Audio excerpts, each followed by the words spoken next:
please go on. Dusty Bogan here. We are famous. We're getting famous. Crikey has written an article about the amazing. How do I add this on here? The amazing Australia Month campaign, which has been, I think hugely successful. Congratulations, everyone who's been a part of it. Everyone who jumped on the hashtag, went for it. Bang, we've had a month of Australiana. One day was never enough. Australia Day was never enough. Imagine us on social media and I'm like, Happy Australia Day. Here's me cooking a barbecue, having a pool party. That's me. I love Australia Day. Absolutely love it. Since being a dad, my Australia Days has definitely changed. I went from definitely drinking too many beers and cricket down by the river and always managing to jump into a swimming pool or a river, getting out of control. Once I had kids, I was just like, we need to have we just get like all our mates with kids. Probably, I think we had like 8 couples, 8 families at our house for Australia Day. It was sweet. It was awesome. It's my new tradition on Australia Day. But Federation Day, 1st of January, Federation Day, the day all of our, the individual colonies united as Australia Day, as Australia 1901, Federation Day, 1st January, all the way to the 26th of January, Australia Day. And we are continuing celebrating this all the way to the end of January. You, how you going, mate? Thanks for tuning in. Dead Set Legend. I mean, I came up with this idea. It's so funny. This Crikey article. It's like they're giving me they're like, Dusty started this thing. Thanks. That's cool. That's great. Like, what an honor. I did come up with the idea, but all the other people who jumped on the bandwagon, Hayes Media Group, John Lawson, they were sort of my two, tight as leadership. Dave Pallo came on board. He's running our merch shop. Buy a shirt.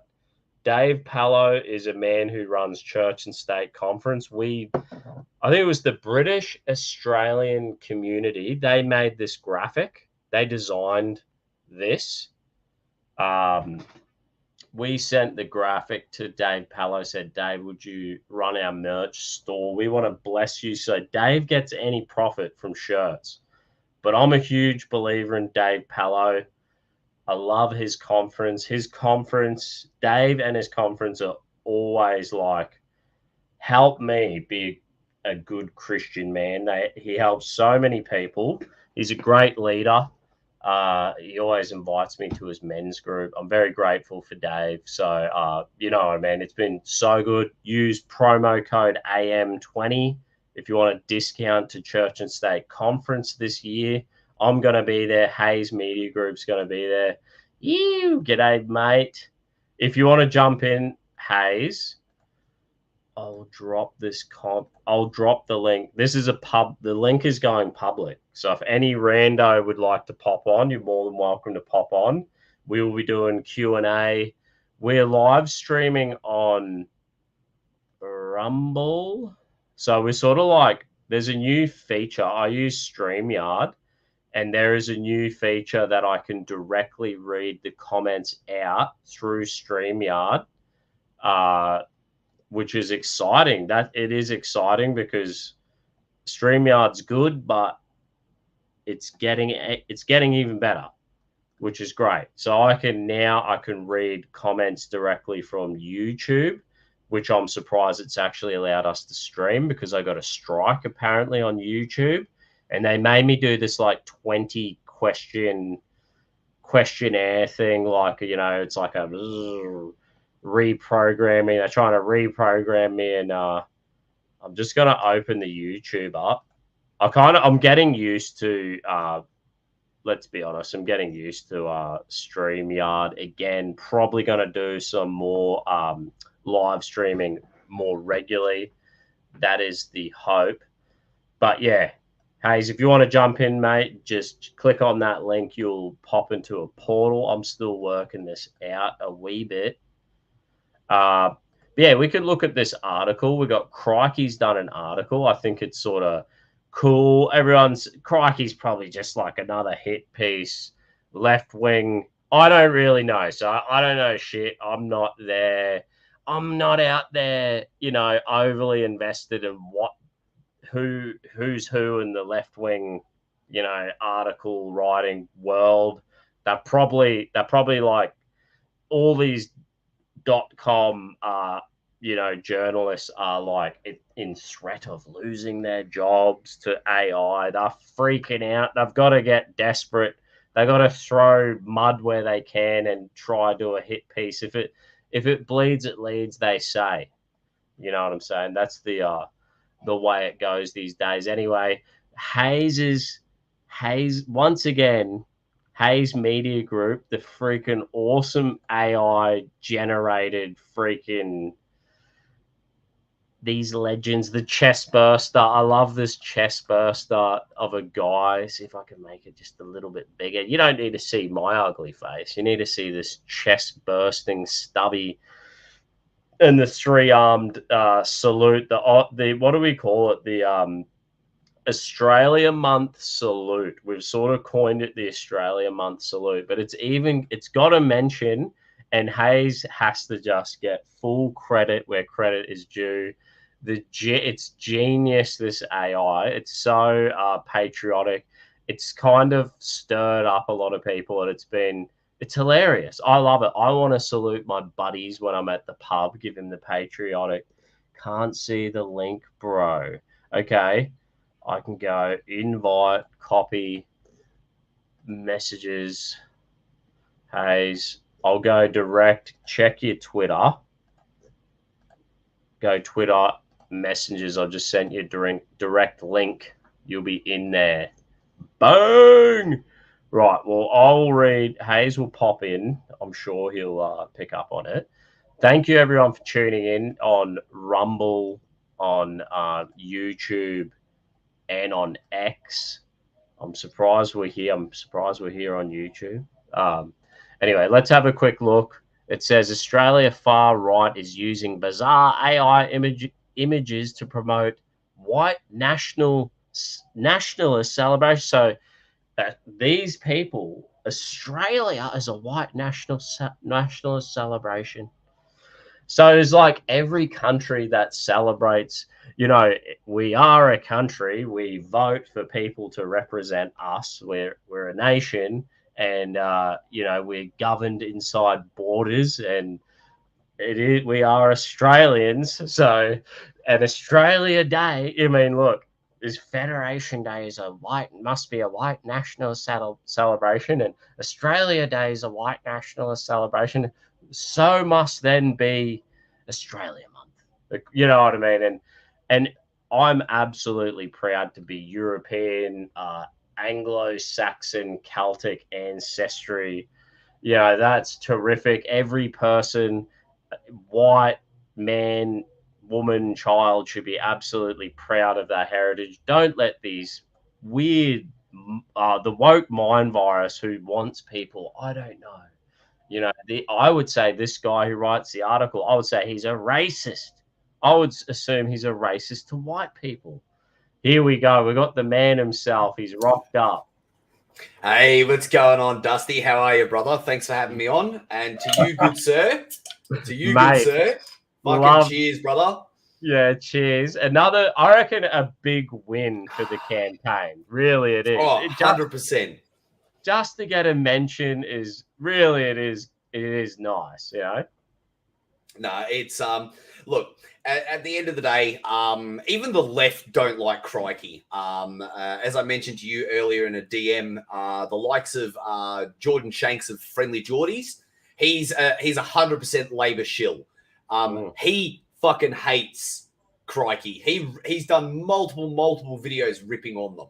Right. So yeah, like just to be called out. And one of the comments that I saw on my actual video, because obviously I've done my own video on this article, someone was literally like, if your moral compass is 180 degrees, from the essentially the degenerates over at Crikey, you know you're on the right path. To you, good sir, cheers. Thank you. That's all the encouragement I need, bro. Like, it's not often I drink, but tonight I was like, you know what? That's my first ever named hit piece. Yeah, I need to celebrate a little bit. That's it. I think it is definitely when you get, someone who suffers from the woke mind virus, who, you've got under their skin, they want to write a little hit piece about you. You've really made it. Like, you're making it, you're transcending kind of into pop culture. You know what I'm saying? Oh yeah, 100%, and that's the beauty of especially the AI images. Those three initial ones that I pumped out for the beers and Barbies with the boys day. They have literally become a part of Australian internet culture at this point. They mention it in the article that even some random bakery has used the images and has got mass appeal because of the images. So I was actually talking to my wife, and next year's Australia Month, her and I, we're going to recreate that image in a small way. I'll mate with the three arms because my wife's fairly short in stature. So I'm going to recreate the old salute with the Australian flag, and she's going to stand behind me. I'm going to salute here. Her arm's going to come out and salute at my chin. So we're going to recreate a real life triple arm salute. Yeah. And it's going to be absolutely bonza. Mad. I know people have said it that it's like gay to wear these denim overalls, but like I need to find some denim overalls just to I think maybe I'm not maybe I could start working out. I could get a bit more but if I'm not tough enough, I'll just wear the Australia Month shirt and the overalls over the top, See, now that would be a little bit gay. What I would recommend is just put a wife beater on underneath it, bro. Just put the plain old, either the blue or the white wife beater. Now, I know some of you nothing at all, bro. Just the fucking denim overalls. Free ball it and just go. Yeah. Go for it. Just go for it, mate. Just be like, if you're upset by this, too bad. This is what peak male performance looks like. Fucking hell. Now, this dude's, I don't know what he said. He said, dreamt up by a Proud Boy and pushed by neo-Nazis. Now, I was a Proud Boy. I left. I don't even know when I left. I don't know if it was 6 months ago or it was I think it was maybe just after or just before the no vote. And I wrapped it up with the boys. I had a bit too much on my plate. And, I guess the reason I left is so I could do things like this campaign, because I felt like I had too much on my plate. And I'm a bit of a creative guy. And you know what? I feel like I have indeed been able to have a little bit more creativity, a bit more mental capacity and space. The club, the boys are still over there. They've still got their awesome club. I'm still their friends. I support them, and I would love them to support me like mates. You know what I'm saying? You don't need the more mates you can have in this world, the better. But exactly. To say that I am a Proud Boy, unfortunately, I'm not a Proud Boy anymore. So the guy, I don't know, I've said it publicly for every chance I've had on a live stream. People often ask me, and I'll say, yeah, no, I've finished up. I love the boys, still mates with the boys. Obviously having a few kids, and you get down the road and you go, I just don't have a lot of time. I wouldn't have time for a football club. So, I don't have time for that club at the moment, but unfortunately. But yeah, I'm not a Proud Boy. And I don't know who they're saying dreamt up by a Proud Boy and pushed by neo-Nazis online. So I don't know. You know what? Every person, we would love everyone to support Australia Month, really. I don't know if neo-Nazis particularly have been pushing Australia Month. I don't really know what a neo-Nazi is. Like, I don't know if there's not Germans from 1940 running around posting Australia Month, but we would like everyone to jump on the Australia Month bandwagon and go hard. 100%, 100%. Look, at the end of the day, these are literally just buzzwords that they throw around to try and discredit people like yourself and myself. Now, when I read the headline, the moment they said Proud Boy, I knew they were talking about you. Because obviously I know your past relationship with them, but I also know you've separated yourself from them because you don't have the time. You and I have had this conversation multiple times now. As to the neo-Nazis, I know who they're talking about roughly there. They'll be talking about people like our mate Gabe and a few of the other lads that are associated with him. And look, at the end of the day, they're not neo-Nazis, mate. They're not white supremacists. They're literally just people that are trying to defend our culture against the bombardment and onslaught that's coming from the left that is telling us consistently that it's not okay to be white. Well, I'm sorry, but it is 100% okay to be white.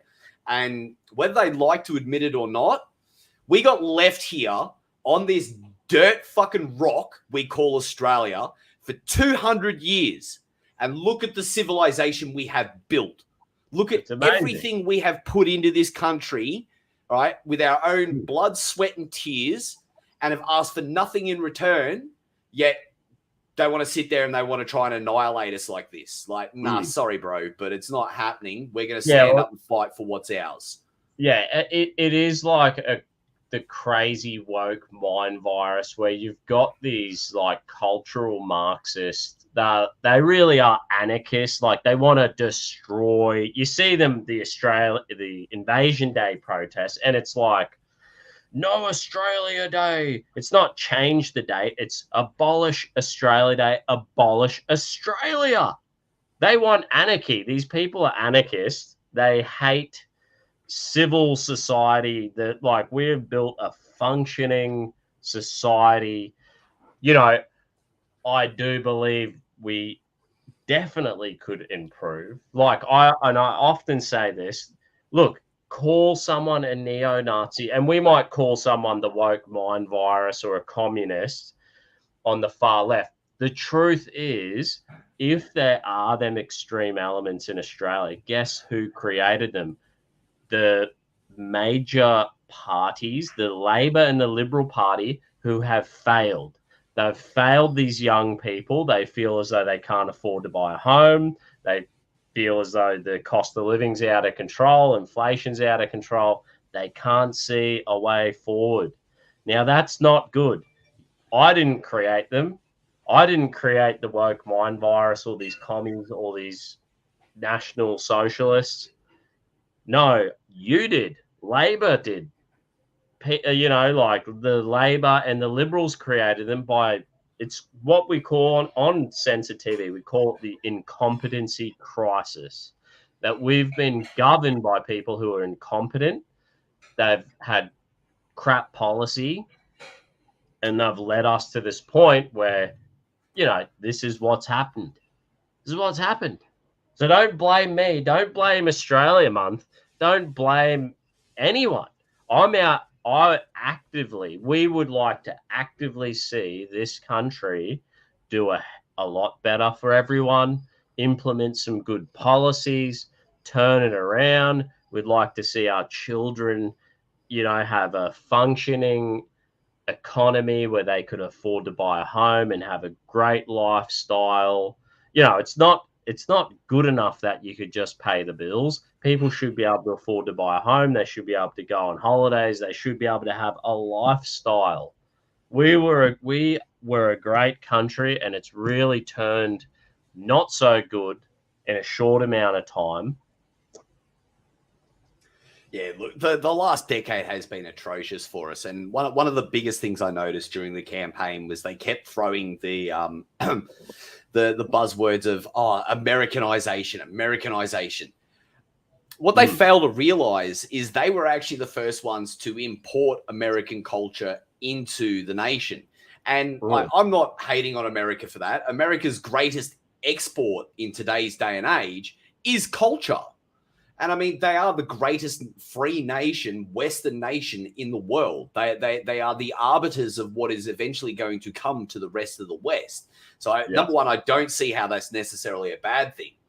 But the only things they wanted to import were the things coming from the Democratic left over there, being Black Lives Matter and things like Black History Month. And we've seen all that ramp up, especially in the last, 4 years or so.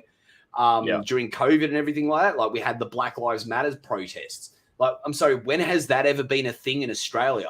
Like, yes, we know there are systemic issues and things like that to do with our Indigenous populations, but they're not things that are going to be solved by going out and trashing cities and burning down buildings. And I mean, just look at the condition Melbourne's in today. I mean, they're out there destroying monuments to the people that helped found and create this nation to become what it is today. And they're spray painting things on it like the colony shall fall. Well, I've turned around on social media at times when I read things like that, and I'm hitting them back with, well, the colony will always prevail. Oh, so you think we're still a colony? And it's like, well, no, mate. Are you seriously that deluded? I'm literally taking your language and turning it back on you, therefore taking the power away from it. If there's no power in your language, it's not going to achieve anything. And one of the best things we can do is go on the offensive, take their language from them, which is what I did with the James Cook statue being cut down, where I called it domestic terrorism. It's literally a page out of their own playbook. I mean, look at what they did surrounding January 6th. It's an insurrection. Mate, it was a protest that got out of hand. Yeah, got out of hand. I've seen them do posts from lefties on Twitter, and they were calling. They were like, Peter Dutton has incited terrorism. They called the dude who spray painted the Woolies a terrorist, and they said Peter Dutton needs to condemn this act of terrorism. Like, this was just random left wing accounts, but it seemed to actually be an agenda, because I saw it so often. I thought, what is this language? Now, really what they tried to do is they're trying to use the same language that they used on Donald Trump, So this is directly like the woke mind virus really is attached to a globalist agenda. Now, the globalists don't like Australiana. They don't like Australia Day. They don't like any nationalistic day, whether it's the 4th of July or St. George's Day or any nation's national day, or that. They don't like national flags or anthems or any of it, because they're globalists. They're like Trotskyites, globalist communists, mixed in with a bit of anarchy, where they really want to burn the system down and collapse the system. So it's really crazy.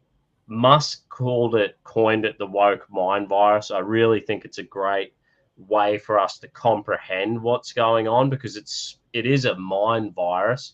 Seems like a mental illness, but we see the tactics that are happening and the words from the left in Australia they're taking from the way they've treated Donald Trump.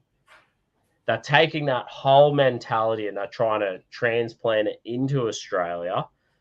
And I don't think we want it in Australia. We don't really want that toxic. I know, and in myself, I don't want to be out there.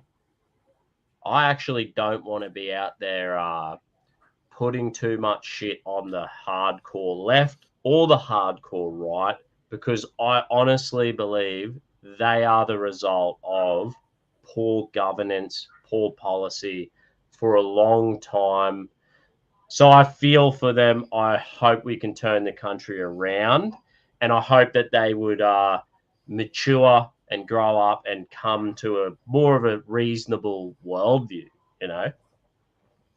Yeah, no, it's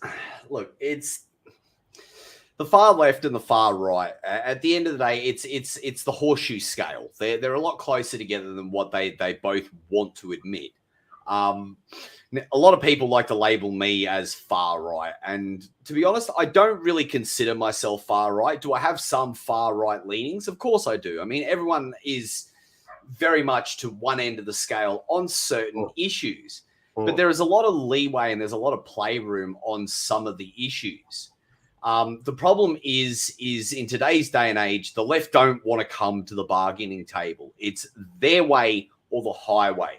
I mean, we saw it in Melbourne over Australia Day with their Invasion Day protests. And one of the funniest things from their protest was the lack of being on message. Like, you saw every other flag there. It's because we're all here in solidarity. But you've got the trans flag. You've got all the other rainbow fucking flags there. You've got the Palestinian flag. And it's, because we all know what oppression is. It's like, dude, number one, you're a whitey from an upper-class suburb in fucking Melbourne, bro. You don't even know what oppression is. The one of the things I said to one of the so-called Palestinian supporters was like, man, if you're so adamant that their fight is just, their fight is righteous, got to stand up for them. Go and volunteer, bro. Seriously, go and volunteer. But you won't, because it's all yap, yap, yap out of you people. And that's all they want to do. They want to bitch, they want to moan, they want to complain. And then they just want to hate on guys like us that are actually willing to take a few blows, do the Australian thing, and stand up for what we believe in. Yeah, exactly. Like, I did go to a Palestinian protest, and I found the Muslims to be more reasonable and willing to have a conversation. They were fine. It was the white uni students who were, in fact, at the front with the megaphone saying, "From the river to the sea, Palestine will be free." And I thought, well, this isn't the Muslims saying that, not from what I saw. It was these kind of purpled-haired uni student types. The Muslims were quite happy. We had a really good chat. We went to the Quran. They were handing out Qurans. We had a real good chat. We were sort of having a civil debate. We got the guy's number. It was all good. It was fine. You know what I'm saying? So, I don't like the situation of a war over there at all. It's obviously a horrible situation. And so is Ukraine and all of that. Like, I'm anti-war. I don't think we should be going to wars over in the Middle East. I think a lot of countries are very dependent on Middle East oil. So a lot of countries that have a lot of interest in the region, because if they don't get that oil, they'll probably starve to death, So it's there's so many layers on this where, geopolitically, countries are going to have to kind of take interest. And for greater global stability, when Iran's like trying to bomb shipping lanes and proxy wars in Yemen and Palestine and Lebanon, and it really gets to a point where, we would prefer the world to be a peaceful place, and maybe like Canada or America could provide enough oil for Western countries, but a lot of non-Western countries are also reliant on Middle East oil. So not having that flow of trade would destabilize, cause mass world starvation. So we have to kind of actually keep the region should be kept fairly stable. How the hell you do that? It's really not my problem. I'd pray someone could sort it out and keep the peace would be great. But yeah, we're dealing with a situation that people are. I love a good protest. I work for Censored TV. I get out to as many protests as I can. I love chucking a mic in people's face who are passionate about what's going on. Like, we've had Hong Kong students, we've had Chinese Uyghurs on, we've had people from, I think it's called Eritrea. There's a war going on in sort of Ethiopia region. We've had Cambodian. So there's so many there's so many situations in Brisbane City, especially that you've got large portions of, foreigners who actually are protesting for the interest of the homeland and saying, we've got problems back home. They kind of are saying, we love Australia, we love the peaceful civilization that it is, and that they can voice their opinion, they can peacefully protest. I think, God bless them. That's great.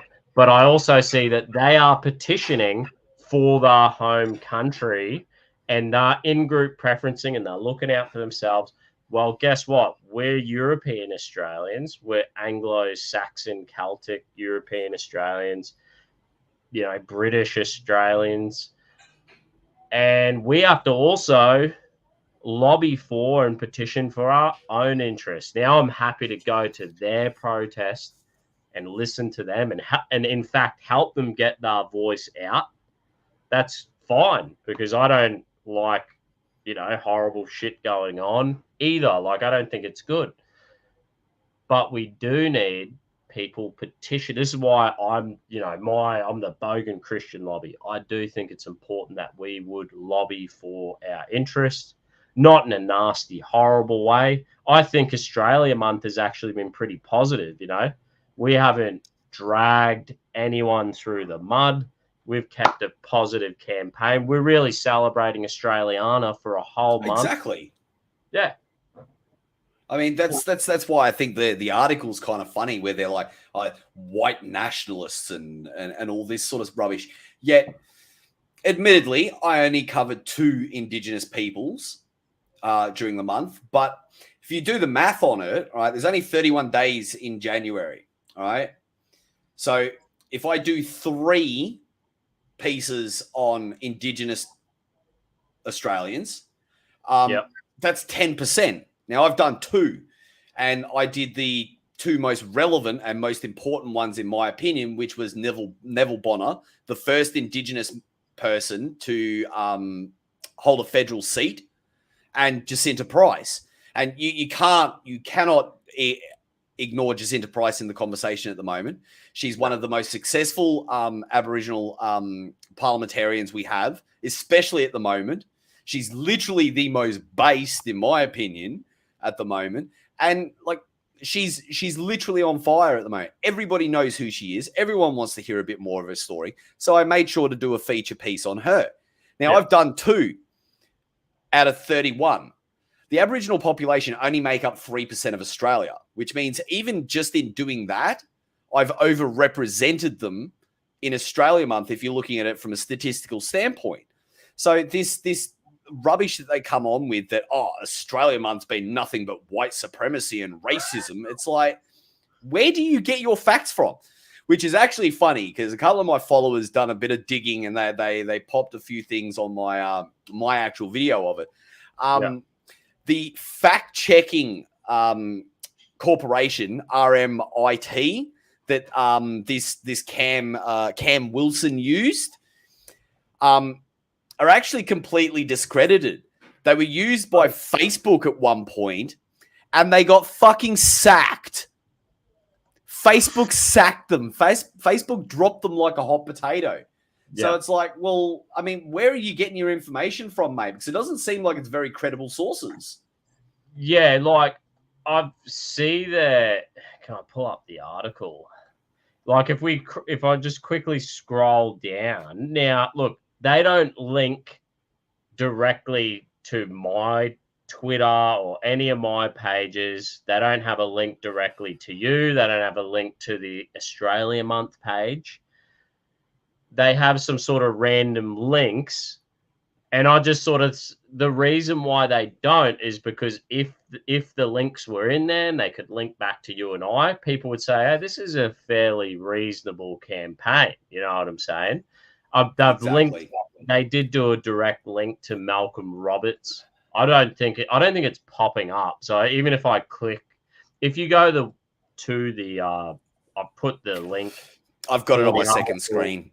Yeah, I've got the link in the description, but you can go through and there is a no, go straight to Malcolm Roberts. Yeah, it goes straight to Malcolm Roberts, and it also goes straight to Church and State Conference, which is great. Like, I really think it is good that them links are in there. It would be cool. I know Cam Wilson. I don't know. I did message him. I said, mate, I'm not a Proud Boy. I think you should edit your article. Not that. or put a link into the Proud Boy website. Put a link into my X. Let people see for themselves. Like, if you're going to, I'm actually not a Proud Boy. You could call me an ex-Proud Boy. You know what I'm saying? But I'm not a Proud Boy. If you're going to mention them, put a link into their website. You know what I mean? If you're going to mention me, if you're going to mention Hayes, put a link into our pages. I think it's weird, and it makes it seem like they're hiding something. If they're trying to rubbish the Proud Boys or say that it's not a good organization.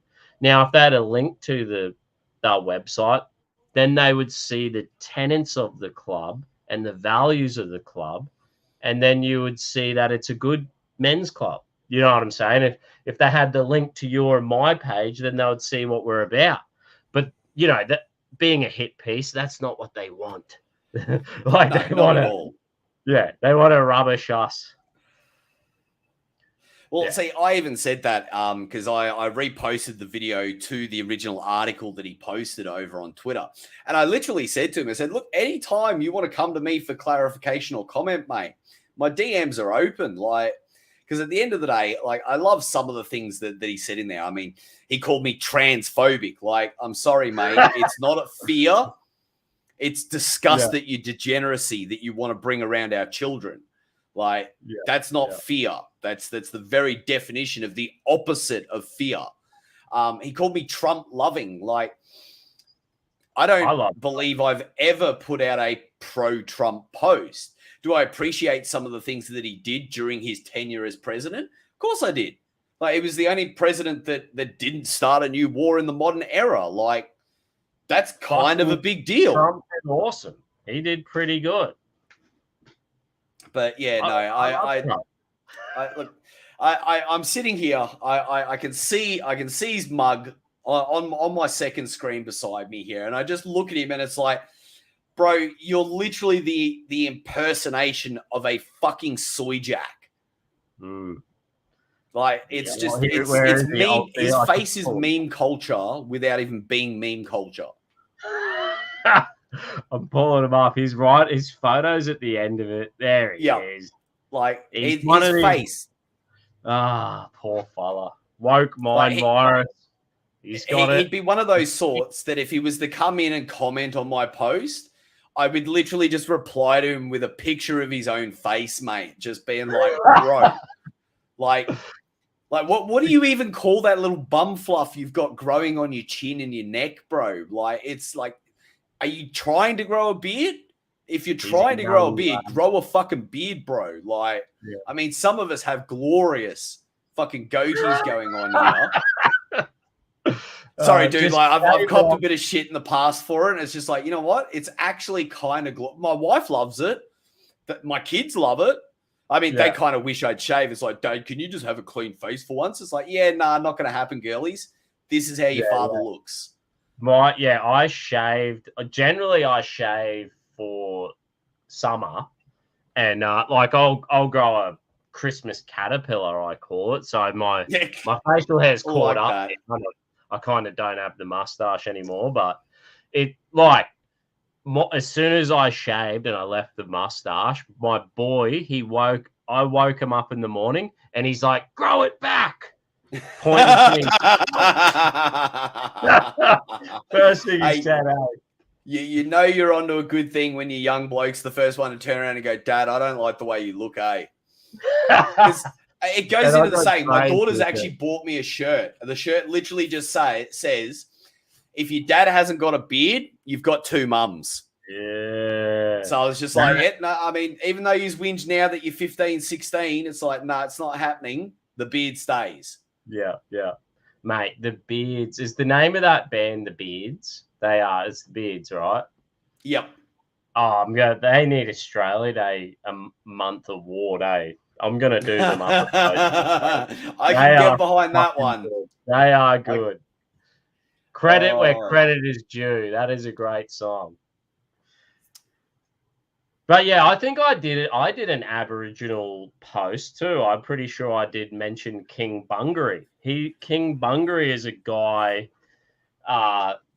So I was a youth leader for years. A lot of my youth boys were Indigenous, and I would teach them about King Bungaree. He was a character who, he was. They say he was the very first person to be called Australian in the written press, in the newspapers. So he's historically the first person to be called Australian. They asked for a local guide to help circumnavigate the continent. Bungaree puts up his hand. They gave him full red coat honors. They gave him like a chest plate shield, engraved it with King Bungaree, King of the Blacks. Nice. So they fully like honored him as a red coat, and apparently he was famous in Sydney for, he would put shit on the king, the governor general, other redcoats, and in like settlers coming in. And people would be kind of furious at the guy who was pretty cheeky. So the legend is people were like, that's King Bungaree, let him be, leave him, that's the king. Like, so I think it's like this cool part of Australiana, of the cheekiness of Australiana, working together, building this great nation we had, the settlers, the convicts, the redcoats, the Indigenous. And, he's anti-political correctness. He's a symbol of patriotism. And it's something to be proud of. Like, I think King Bungaree got me kicked off TikTok during the no vote campaign. I was doing these awesome King Bungaree sort of skits that I thought were hilarious, but apparently it was a bit too much. Yeah. Yeah, well, it's always a bit. Look, at the end of the day, with comedy, either everything's okay or nothing's okay. And we know with the left, nothing is okay. So, I mean, it's always going to go like that. Like, you try and make a joke. And at the end of the day, as you've described him, like, I'll have to do some digging myself and then have a look into it, because outside of the mentions you've made, I've never heard of King Bungaree before. So I would pull him up. I'd pull him up and I'd show him the youth boys. And like, I'm telling you, bro, I've noticed for years, all the articles were pulled down. It was very hard to find about King Bungaree, find out about him.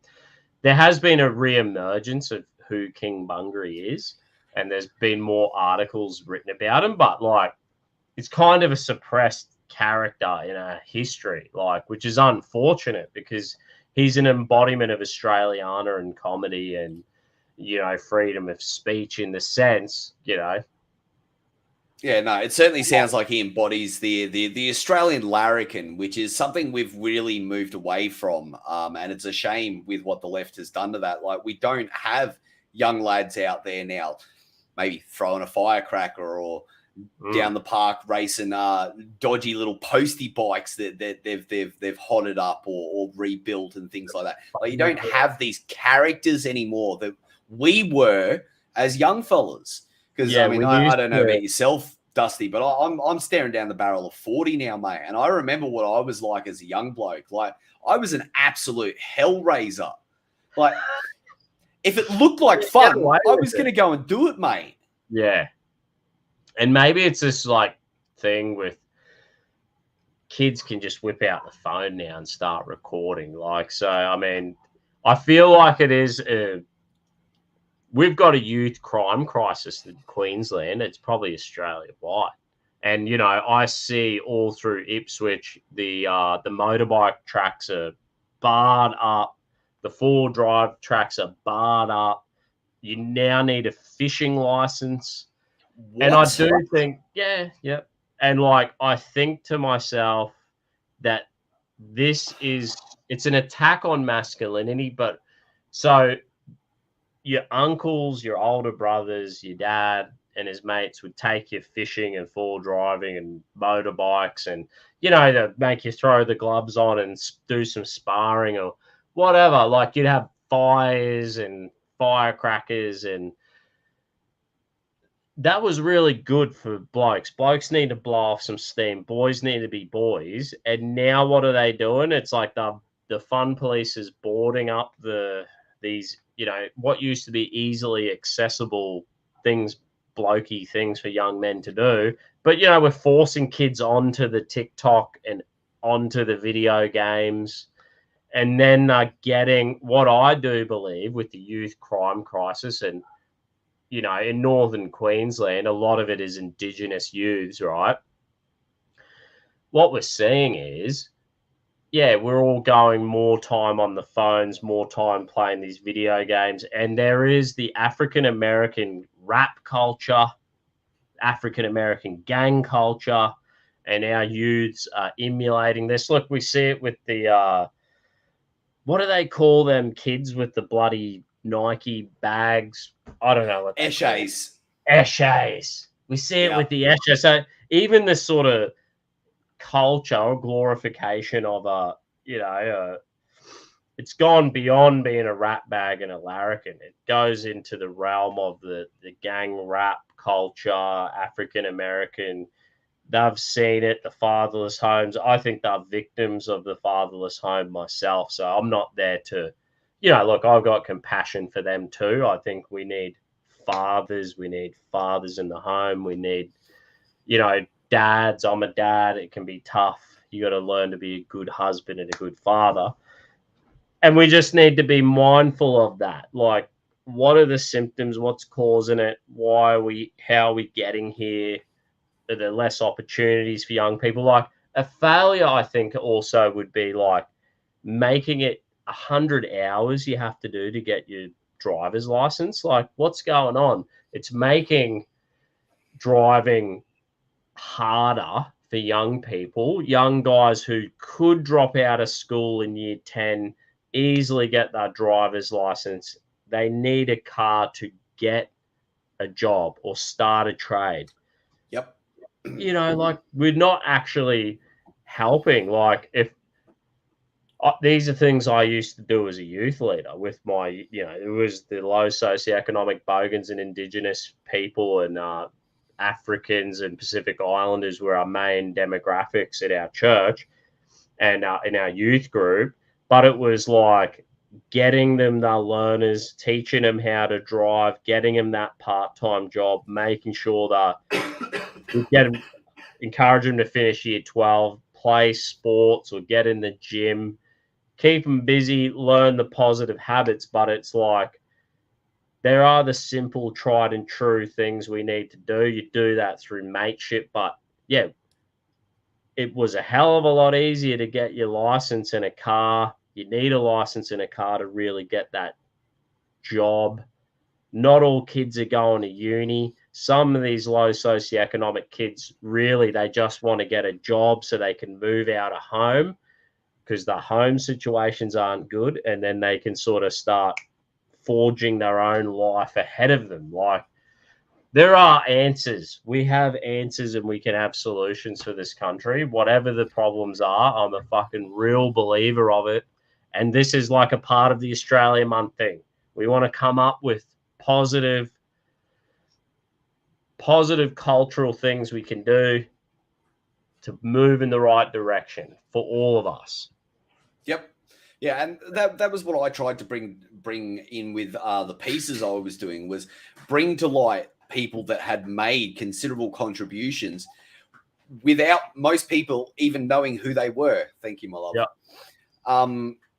And like, there were a lot of people, like, obviously there was a lot of hate from the left. Oh, you left this information out, you left that information out. It's like, dude, I'm not writing a historical thesis. I'm not writing their autobiography. I only have 28,000 characters in a single post that I can use. So I've got to put the most relevant information in that'll be the most inspiring to people. The whole point of what I was doing with the writings I was doing was to give just enough information that if you gelled with it or something twigged in your own mind, you'd go looking for more information.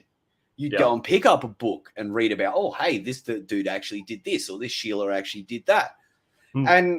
But somehow people still found a way to disingenuously label these pieces as racist or phobic or any of these other buzzwords that these people love to use, all in an attempt to discredit our efforts. And the one thing I always tried to drum into people, because I copped some flack from our own side as well with some of the posts or the AI that I would use. And at the end of the day, it was like, dude, everything I did worked perfectly the way I wanted it to. Like those original AI images, the ones that they're still carrying on about in this hit piece, they worked perfectly. The whole point of these things was to make them so bad that when you looked at them, you either laughed or you raged. It is the classic enrage and engage tactic. It's simple. It's internet 101. It's almost as if these people that are chronically online don't actually know anything about internet culture. Now, I'm an old school gamer myself. I've been playing video games. At one point, I tried to do it professionally as a streamer for probably 25 years now. Like the internet sort of shaped the way I came up. Unlike yourself, I wasn't really out there covering protests. Like I've only sort of been in this sort of semi-political activist sphere for probably 9 months or so now, if that. And I mean, you look at some of the waves I'm already starting to make because I've brought those skills over with me because I know how the internet works. I know how social media works. I know how to propagate a narrative. And these images, they worked perfectly for what they are. And again, I know I've said this to you before behind the scenes, but I've got to give kudos to you and John big time because without you guys giving me the freedom to look, hey, Hayes, this is our idea. This is what we want to do. Take the ball and run with it.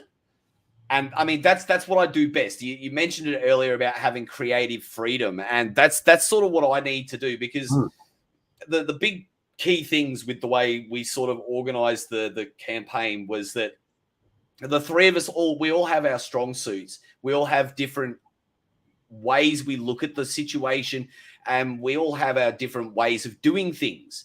And rather than trying to stifle each other and be like, no, we're only going to do it this way. It was like, here's the idea, guys. Run with it. Do what you got to do. Get it out there and unleash it. Unleash your creativity. Because all these like randos have jumped on hashtag Australia Month and they've got their own creativity, their own way of doing it. Like I'm a dad, man. I would tell you this. My goal is I'll just do one post a day. One post a day. That's me. I kind of I do think like in this world we can get so... I make money. I'm a content creator, bro. I work for Sensitivity. I make money off this. But I also do not want social media to destroy my life. One post a day. Maybe two. But like, I'm not going crazy on this thing. I think the people running this campaign, we've all been sensible. You see, we've got real lives. It'll be 1 or 2 posts a day. Hashtag Australia Month. And really our success has come from random people using the hashtag. They've got their own creativity. They're running with it. And it's been inspirational. In the morning, I would used to kind of be like my one post of the day and I'd create something the night before and I'd have it ready to post in the morning. And then I thought, you know what? I'm going to wait because when I see your post, I see someone else's post, I see someone else's post, and it like inspires my creativity. You know what I mean? And it helps me. It actually makes that process easier. And really the whole idea is to celebrate Australiana and Australia. So I'm grateful. Like I'm grateful for that because the whole thing has worked together and it's helped me, you know, to really get back in the game of this whole Twitter X, which is new to me. And it's good to be back on that. I'm generally a video content creator. I'm more of a TikTok YouTuber. kind of guy. So when I step into the X realm, it's like, oh, this is cool. And I'm sort of like navigating it. And I think we've actually really run a great campaign. Thank you for you, John Lawson, and everyone else who's jumped on the hashtag Australia Month. No, look, it's been fantastic, mate. And again, I've got to give a lot of credit to yourself. Much like yourself, it's sort of reinvigorated and revitalized myself because sort of late November there, I was sort of questioning, am I actually going to be able to achieve anything with what I'm trying to do? Am I actually making a difference? And I was sort of very disheartened at the point. And rolling into Christmas. Do you think the 24-hour news cycle can be like, I find I personally, I look at the news cycle and I see it's like, I don't care. I think what's out there is a lot of negativity. When you've got something like Australia Month, it's like, we're breaking the chains of the 24-hour news cycle. You can step out of that and then you can focus on something more positive. No, I agree with that. We have brought a lot of positivity to it. Myself personally, I've never really got bogged down with the 24-hour news cycle. I personally do actually try to stay out of it. That's why a couple of times this month people are, oh, well, did you hear about this? Did you hear about using it as ammunition against me? And it's like, well, no, I didn't hear about these things because I'm not perpetually online. Like the only time I'm on Twitter these days is checking the comments of my own posts. Like I'm barely even interacting with other people. I am on a small scale, sort of a micro scale, with the fellow accounts that have been big in supporting myself, supporting us, and supporting the campaign. But they were also supporters of mine prior to us kicking off the campaign. So, but yeah, for me, it was about really getting back into the swing of it, and to the point that now I'm chomping at the bit for our next campaign. I'm chomping at the bit for March. To the point I've got some pretty big funds coming in the next week or so. So I can go and upgrade all my gear. I'm going to go and buy a couple of good microphones, so along the lines of what you recommended to me. But I'm going to go probably a step or two up. I want to go and get a proper camera because these days, since back in early October, just before the referendum, I was actually at a no event, and I believe you and I we actually had a sit down about this. I got assaulted at the event and had all my gear smashed. So since then, I got the iPhone 15, and I've just been using that camera. But the problem with it being an iPhone like that is I can't get myself or train someone like my wife maybe to be like a dedicated cameraman for me. And like, this is how you use it. This is what I want to do. So I want to make sure before we land over there in March, because one of my followers has actually reached out to me. They live in Brisbane, and they've said, look, when you're over here, if you need help, please let me know. And they're in media, like they do camera work and everything like that. And I said, look, dude, when I'm over there, the one thing I could use is a cameraman for the few things I'm actually going to go out and do. And he jumped at it. I said, look, I can't offer you any money. I'm a dad. I'm a husband. I'm a tradie. Like, I don't have a massive disposable income. What I've got, I sort of need to keep my family afloat with the current situation we're in this country with the cost of living crisis. Like, I've been hit pretty hard by it. I'm a smoker. A lot of people don't actually know that. I'm a smoker. I've had to slash that back because the sheer cost of it. 4 years ago, when my wife and I started dating before we got married, a 50-gram pouch of tobacco was $65. Today, a 25-gram pouch of tobacco is $70. Unbelievable. More half the product for more than the starting price. It's ridiculous. I mean, that's a little bit more than just the cost of living. That's our government tax excises. The last three excise increases on both tobacco and alcohol have been the three largest, have been larger than the The last 3 have been larger than the previous 20 years combined. Wow. Now, they'll tell you that's for your health. That's for public health funding and everything like that. Well, look at our public health system. It's a shit show. It's an absolute shit show. And if it was genuinely about people's health, ban it. Make it illegal, like we do illicit drugs. But the problem is it'll never actually be about people's health.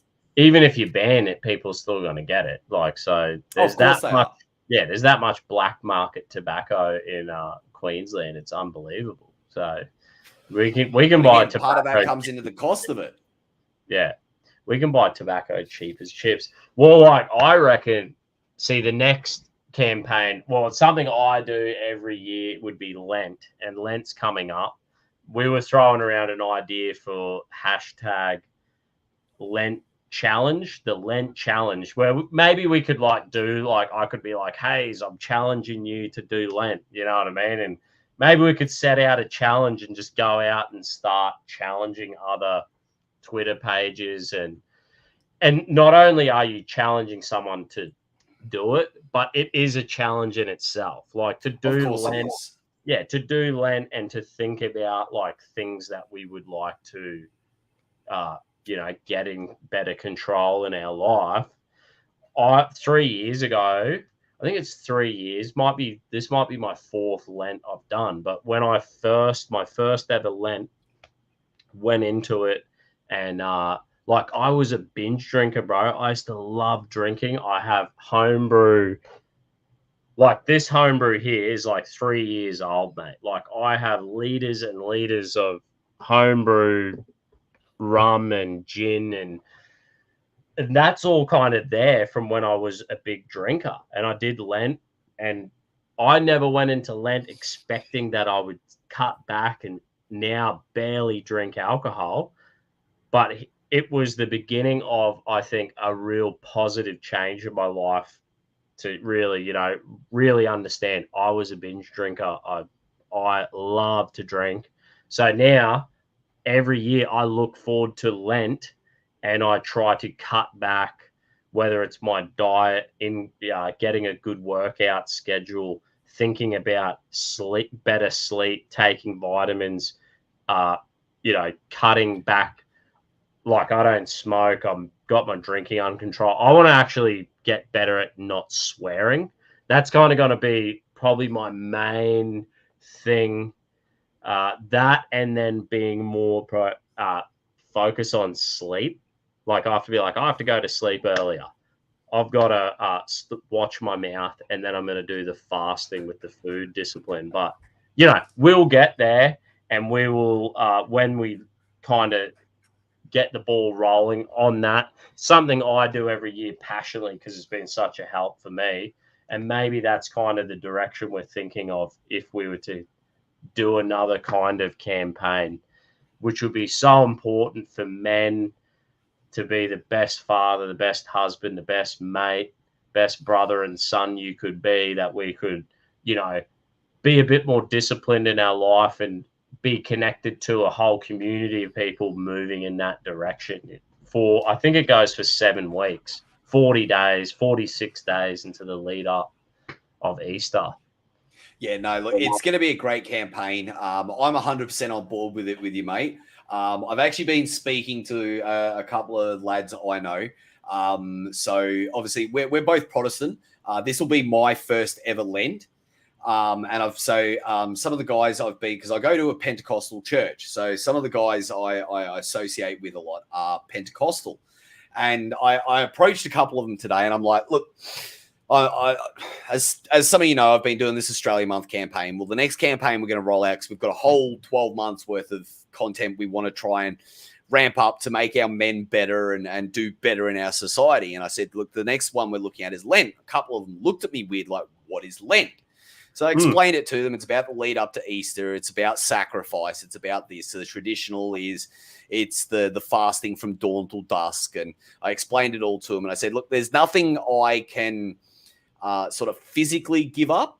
So I'm going to be, as you've said, you're going to as well, is focus on the actual fasting side. So I'll have a coffee and a bite to eat before, because I'm a tradie.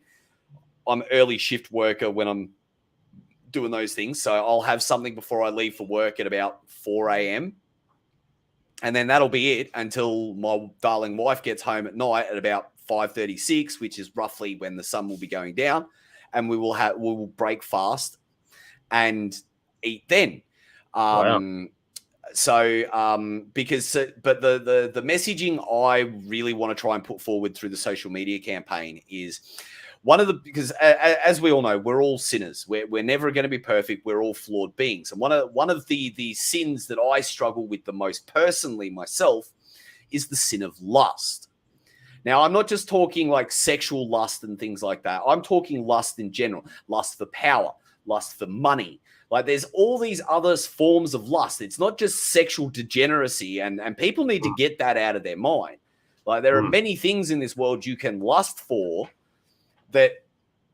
Are you trying to kill me? No. Half that, please, my love.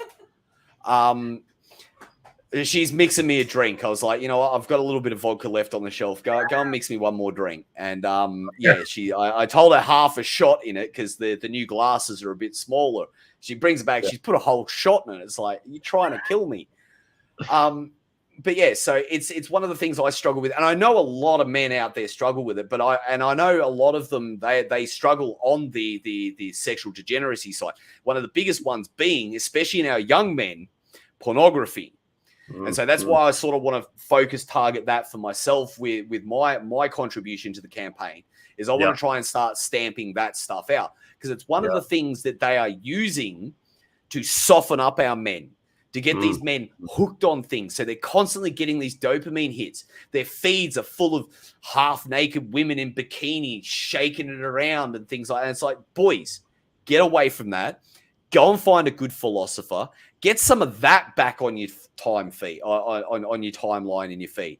Get blokes like you and I on your feed and your timeline.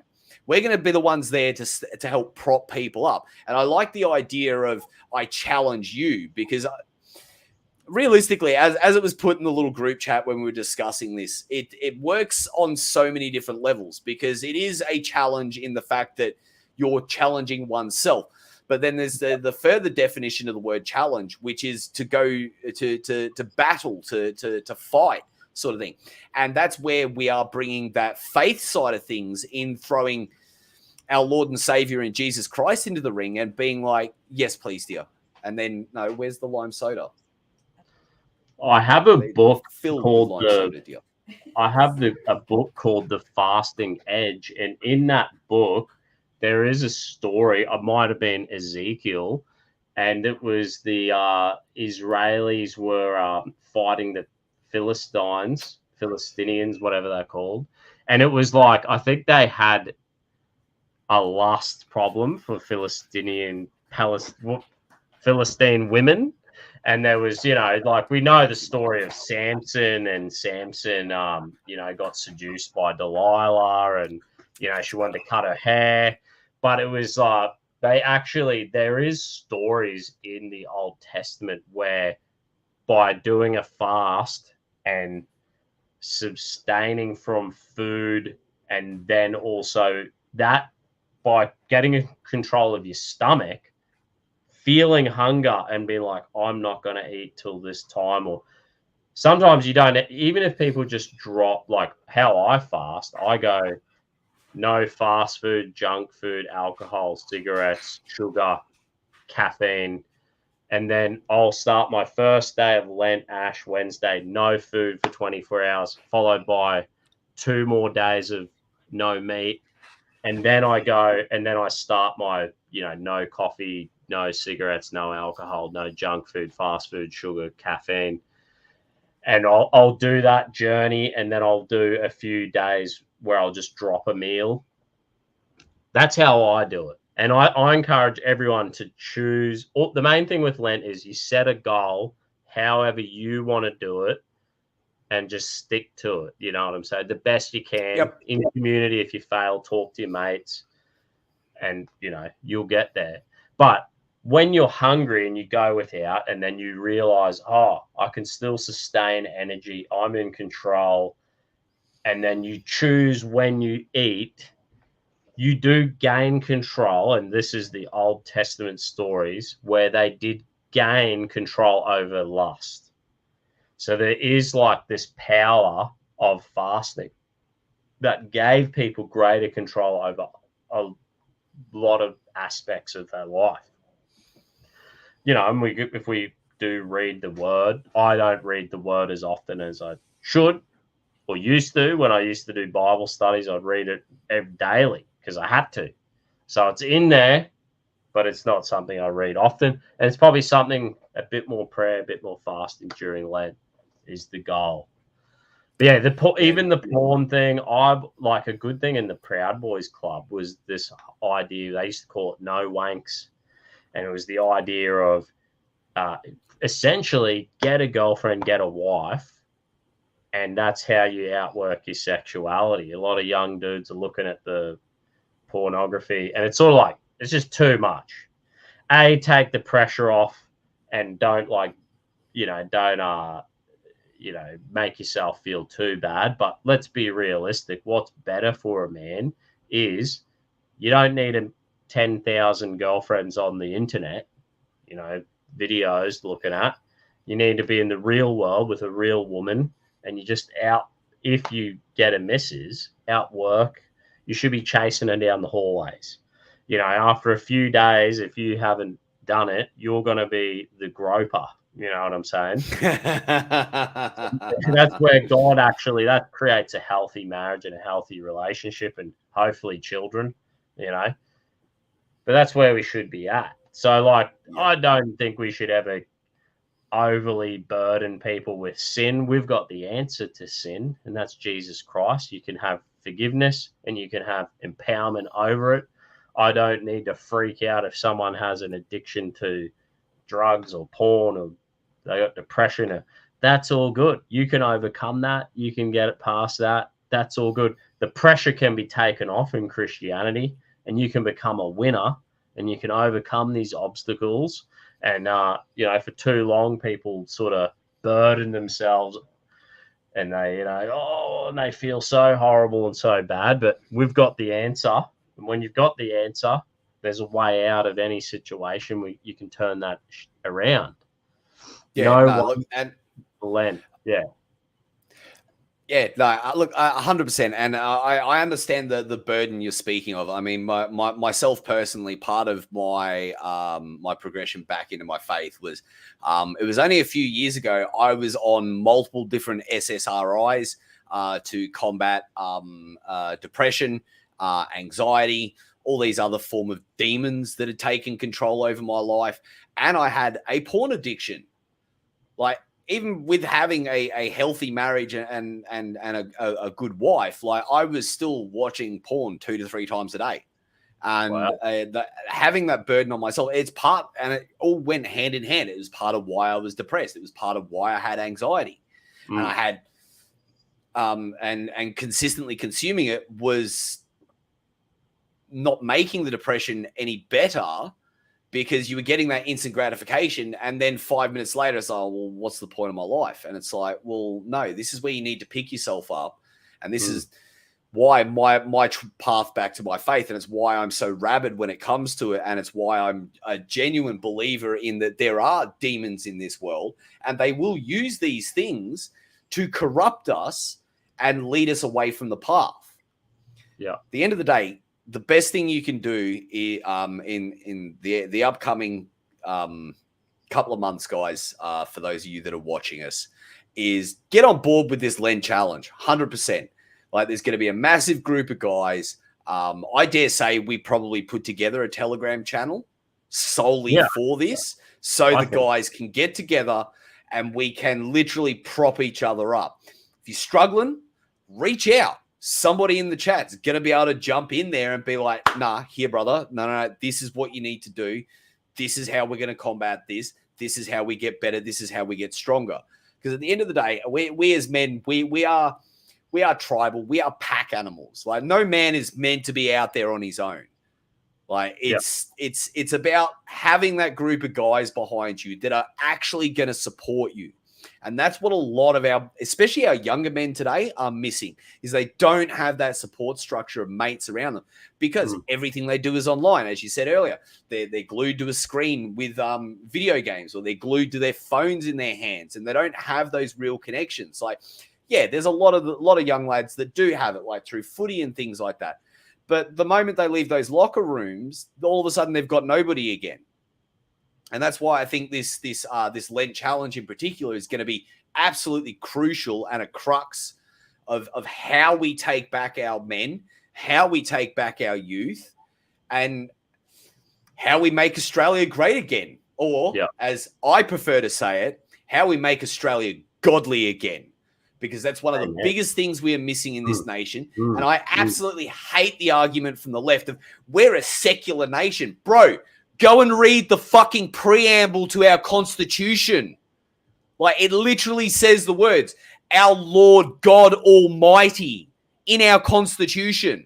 We are not a secular nation. We were never meant to be. It's the lies that we've been spoon-fed for the last 30 to 50 years, because the biggest and best thing they can do in this fight is crush the faith out of our populace. Well, I hate to tell you this, lefties, but the revival is coming. The great nation of Australia, the great Southern revival is coming, and it's coming from right here in Australia. And we're going to sweep the world. I'm pretty sure Dave's conference is like revival or something. Might have been the thing. It is. Yeah. Bang. It's one of the big things. Both the pastors at my church preach a lot, is that we are the great Southern land. There is a revival coming, and it's going to start right here. Like, they are avid believers in it, and like these are two incredibly strong, not just strong men, but strong men of faith as well. Like, I've never met individuals like them. I had one follower at one point be like, "Oh, if you're going to church and leaving church feeling good, your church didn't do the right thing by you." And I bit straight back at this, and I was like, "Nah, bro.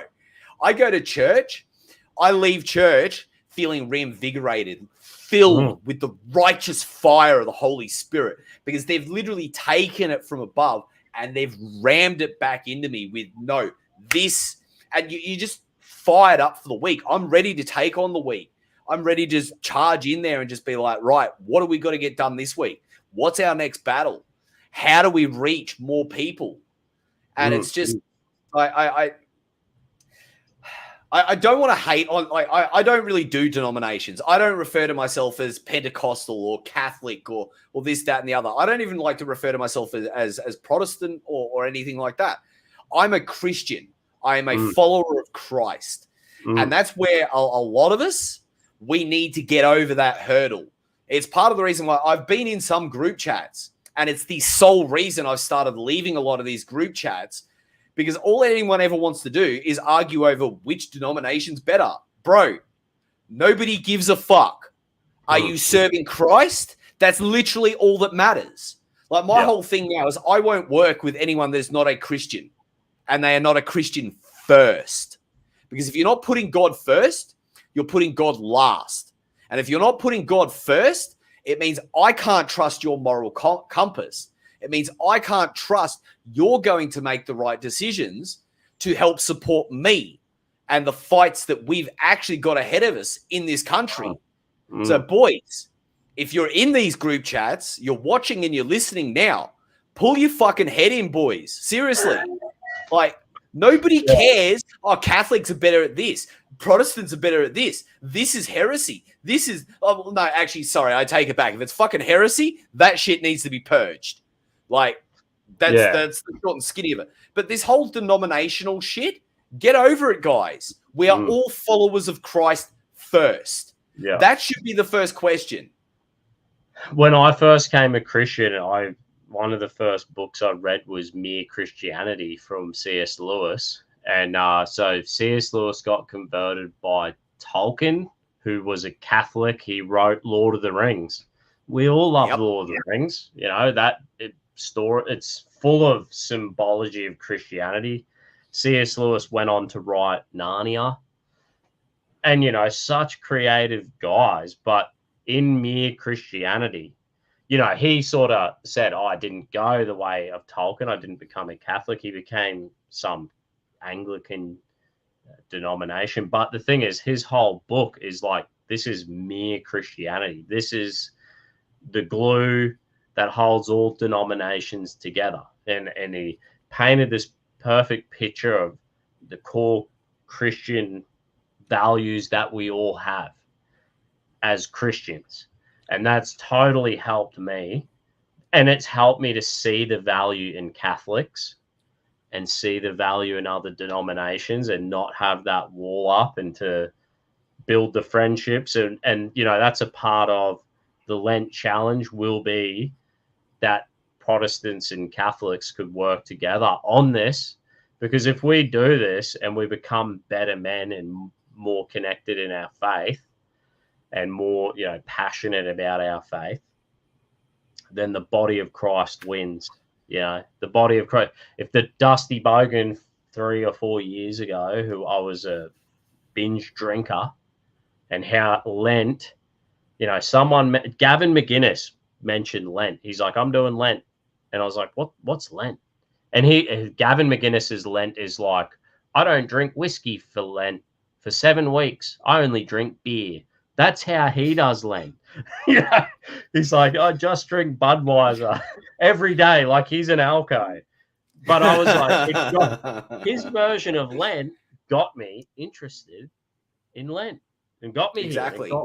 Actually got me to change my whole attitude around alcohol. If I want a beer, I'll have a beer, you know, but I can stop it too. Where at the end of the day, that's Christianity in its purest form. It's in Scripture. It's all about planting a mustard seed, like a tiny fragment. That's all you've got to do, and that will pass on, and it will prosper, and it will bear fruit. And it has. I mean, you're proof of it, mate. Like, Gavin literally planted that mustard seed of Lent in you, and look at you now. Here you are, 4 years later. You're literally leading the charge for Australian men to get on board with this. Like, and now I text Gavin every year now, and I go, "Oi, you're doing Lent, right?" And I get on him now. I don't often talk to Gav much. Like, I work for him, but I do it every year. I send him a text because I know he started me to look into Lent, and he started it. So I'll be like, "Oi, do Lent. What are you giving up this year?" And then I'll watch his show, and I'll hear him mention it again, and I'll be like, "Oh, someone else is going to be just like me," and hear how he's, you know. Well, I don't know what you are, dude. Like, you've planted the seed in me. Like, I was born into Roman Catholicism. I was baptized, communion, confirmed, all that sort of jazz before I was age 8. So I should probably have known about Lent, but I didn't because of the way my life turned out. I walked away from my faith. Well, I'm on this path back, and this is what I've been trying to do for the last couple of years now, is surround myself with men that are going to help guide me on that path as well, and that I can help support. So you have done the exact same thing. You've done it with me, mate. Like, I mean, and you should take a modicum of pride in that, because now, well, I'm going to take that message now. I'm going to do Lent this year, and I'm going to take that message to the masses as well. Amen. And who knows, even if we only get 2 or 3 more guys on board. I mean, I've already got 3 guys on board, and that was just from a single conversation earlier this afternoon in my personal life. This time next month, I'm going to try and have 20 guys on board. Yeah. Like, I'm going to try and get into all the group chats. Right, guys, this is the next campaign. Get on board. This is what we want to do.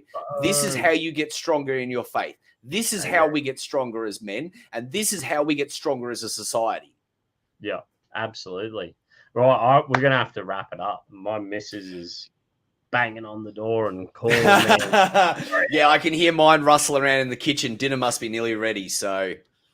Sick, bro. Thanks, everyone in the comments section. And it's cool that I use StreamYard. So StreamYard is now letting me pick up the comments, and I can pull up where's the StreamYard comment? I think this guy, look, I can pop up that's StreamYard comment. I got a YouTube comments, and there are X comments. So StreamYard's improving and getting better and better and better, which is great because we will probably do more live streaming, get back into it. I'd love to have you on whenever you're free, mate, and Always, chuck on buddy. For you, always. I'll make myself free. Legend. Thanks, mate. And everyone give Hayes Media Group a follow. Thank you for everyone jumping on the hashtag Australia Month campaign. It's been a great campaign. We've got a few more days to go. And then soon we will be launching the hashtag Lent challenge, and we'll start talking it up before Ash Wednesday, because then it gives people to get it in the mindset and then really start the process. And even if people don't start on Ash Wednesday, whenever you hear the campaign, you can jump on the campaign or jump on because it's beneficial for yourself. So go for it. 100%. Yeah, thanks for joining us, guys. And to each and every single one of you fellow patriots out there, I wholeheartedly salute you. Cheers, mate.